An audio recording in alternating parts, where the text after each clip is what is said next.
And I don't know how many of you know or have seen the original ARM vision. I was trying to find it actually. It's a little, all of us who were involved remember it really clearly, a little A5 blue book with black writing on the front, ARM vision.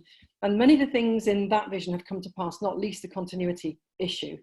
But I just wanted to, and it was great to hear the chat about Mary Cronk before we started formally, because I also wanted to acknowledge some of the other greats really. And this is a, you know, many others come into play here.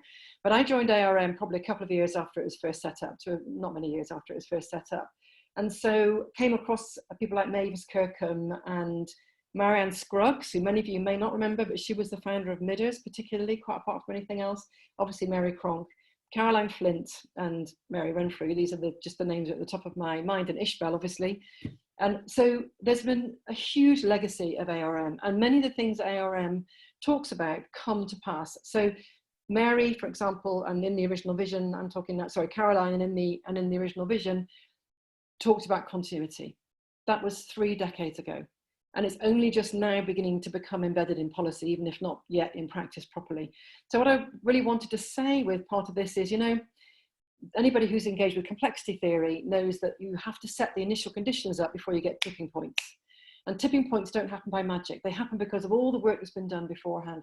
And so I really want to acknowledge all of those, the giants on whose shoulders we stand, who've been working with ARM since the early 1980s, and many of whom, you know, maybe on this call and are still here. So I just want to say, you know, even if things look like they're not shifting or they're going backwards, the background work will eventually come into pass. So in the 1950s, we knew that we shouldn't be interfering with spontaneous physiological labor as much as any other physiology. And we also knew that health is more than just an absence of disease or infirmity. I don't know if I've got the red line down the middle of here, but never mind, just ignore it. This one, I mean. And actually, we have now got some really great things. I was just reading a blog of Caroline's 2020 blog that's saying similar things. The conversation is beginning to shift globally around maternity care. And this particular series, I think, is very useful because most people who wrote it were not midwives or even obstetricians, actually. They were public health people who were basically saying objectively, I mean, there were midwives involved, but, you know, largely objectively, this is what we are doing too little too late of, and this is what we're doing too much too soon of. And you can see, you know, there's a general sense that we are doing too much cesarean section, but in that list, too much routine induced augmented labour. So the studies that actually propose, I don't know if Jim's on the call yet, but, you know, we've had a conversation about this. The studies that propose doing more induction of labour to prevent cesarean sections are just doing the same thing over and over again. Let's have another intervention to reduce the previous intervention. And when we find that intervention doesn't work, let's have another intervention to reduce that previous intervention. Whereas actually, why do we just not do them in the first place? Or at least target them better. So we're actually targeting the offer of the intervention to women and babies who really need them, rather than the whole population just in case. And the other problem, of course, is we know a lot of stuff now. We have a lot of good evidence. We have good evidence about companionship. We have good, you know, within COVID, particularly critical. We have good evidence about midwifery-led care. We have good evidence about continuity, but we don't, when I say we know, I mean society, we don't really believe it. So I was very taken by this. Natural birth traumatized me. Come from the States, I think, a blog. But actually, and so this is what she says: enduring an unmedicated natural birth was one of the worst experiences of my life. Traumatic, excruciating, horrific. Turns out this woman was induced. So we've actually got to a position where society believes that induction is part of natural birth. And because induction is horrid, natural birth is horrid. Therefore, let's have more intervention. So I think this is not a question of educational knowledge particularly. It's a question of belief. You know, it's a hearts and minds question to a large degree, rather than a knowledge question, although the knowledge is obviously also important. And I'm just putting this up because this is actually influencing the global conversation, that, you know, we looked at what matters to women in pregnancy and birth, not what their experience was of, when it was a good or bad experience of the services. It was what actually matters to you phenomenologically about about being pregnant or about being in labour, independent of the services that might be provided. And, you know, many of you will have seen this already. What we found is that women want a positive pregnancy or birth experience, and they don't see that as either or, you know, either normal or cesarean, either mother or baby, either midwife or doctor. They see it as maintaining their own notion of what normality is in their context, maintaining a healthy pregnancy, and similar things for childbirth. So that obviously is preventing death and illness as far as possible, but But, you know, more than just that. Effective transition to positive labour and birth, this is antenatally, and achieving positive motherhood.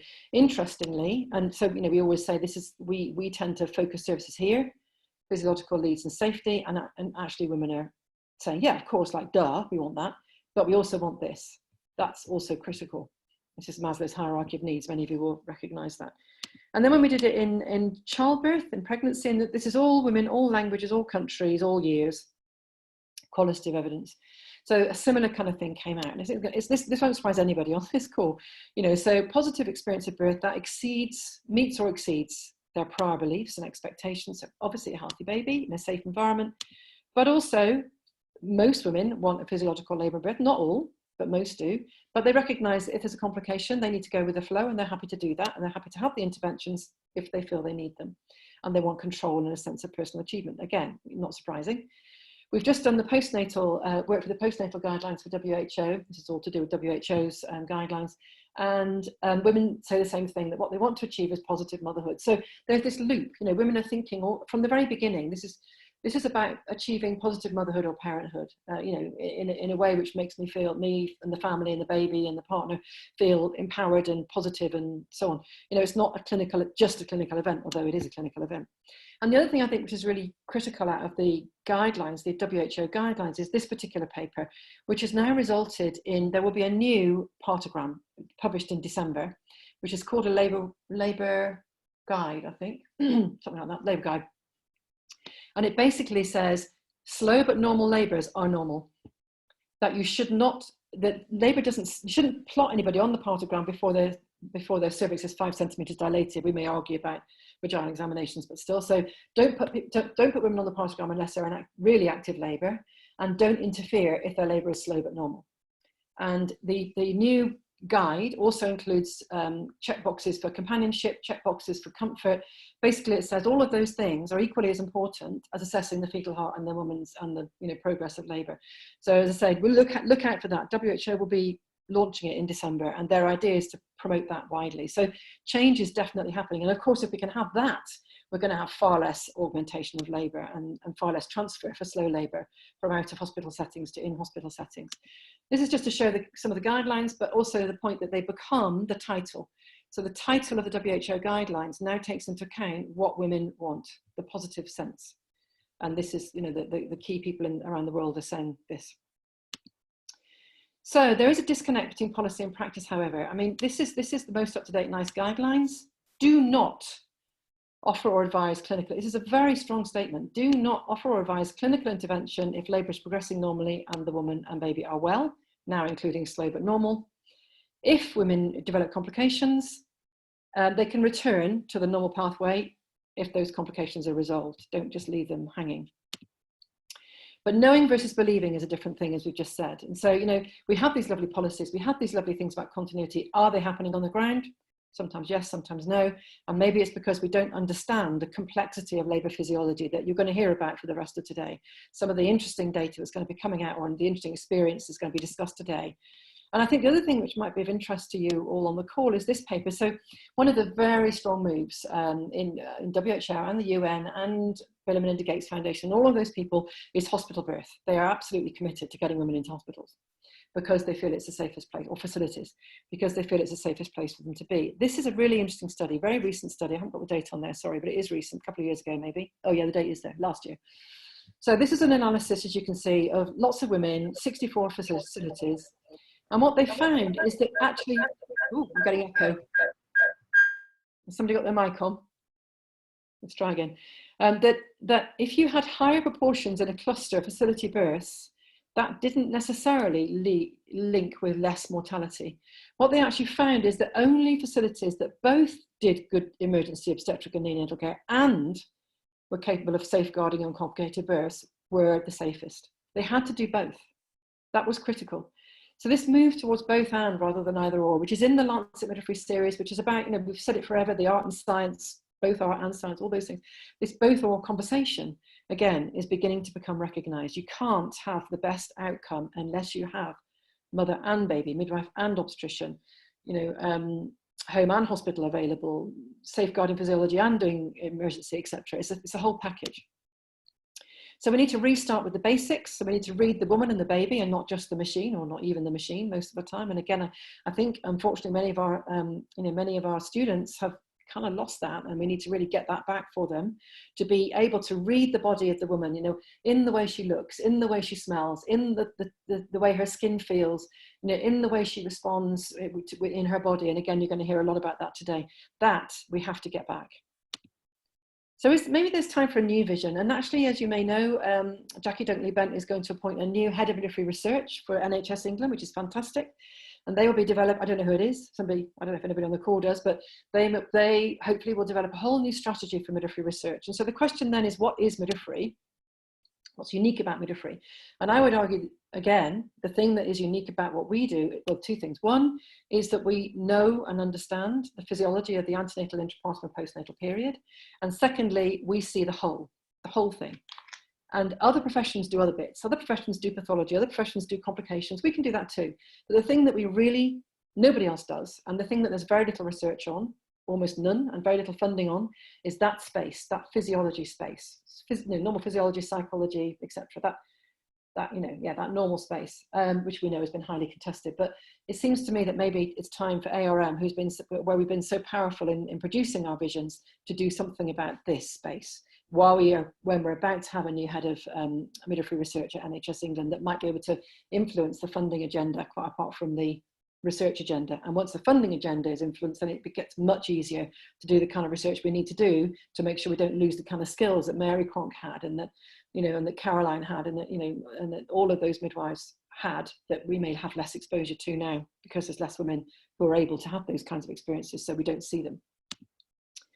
So Eileen Hutton said this in 2020, that why it's important that midwifery research is done. And we should differentiate between midwifery research, that is research that does the kinds of things in the Lancet Midwifery series, and research by midwives, which could be collecting data for clinical trials on, I don't know, some kind of kidney disease. That's, you could say that's midwives research, but midwifery research is something different. And other people than midwives do midwifery research in the same way as other people than midwives do good midwifery, but midwives are the best at it, I would argue, if we can get our act together. So Eileen Hutton says, midwives have a professional responsibility to ask questions of relevance to improving care to women and infants. So that is of relevance to that information about what matters to women that I showed you earlier on, and their partners and their babies. The fact that she says the reason why we need to do more midwifery research is because, arguably, unless we interfere, the vast majority of women having babies are healthy. Women and people having babies, we should also refer to childbearing people having babies, are healthy. And therefore, getting it wrong for that group is going to cause more damage, because that group is such a large group. So we really have to get it right for that group of healthy women and babies, because of the risk for a large number of women if we get it wrong, and babies. That, as we know, we're doing stuff just because it's the usual thing to do, and that there's harm in just doing the same thing over and over again without checking it. And that actually, if we do midwifery specific research, it helps us to be responsive to society and to shape our profession, not to just react, and it also maintains credibility. And I know that people on this call are not all midwives. So again, I would say, this is not just about midwives doing stuff. It's about having a vision for what midwifery research is, and all of us pitching in, women and childbearing people and partners and sociologists and anthropologists and economics. But the thing is, none of the sociologists, anthropologists, economists, those people are going to pose this research question, because it's not their area of expertise. Only midwives are going to pose this research question, and women and people having babies are going to pose this question, because that's who it matters to. And so it's up to us to actually put the question out there and then bring the other disciplines in to help us answer it. So just to kind of wrap up in the last couple of minutes of my slot, we did the normal birth evidence and debate book whenever we did that. Can't remember what date it was even, but at that time there was evidence for 11 chapters, 14 authors. Squaring the Circle, which is the updated version, has 26 chapters, 50 authors, 15 different countries, wide range of professional groups. So there is a move, and there is more evidence. We just need to build it, and we need to believe it. So that's my kind of piece, that, again, the point about this picture is squaring the circle between safety and well-being. within this research agenda, and I'm going to be really interested in what's going to happen for the rest of the day, because I think, you know, you're going to be contributing to that. Those of you speaking and contributing are going to be moving the agenda forward just by being here today.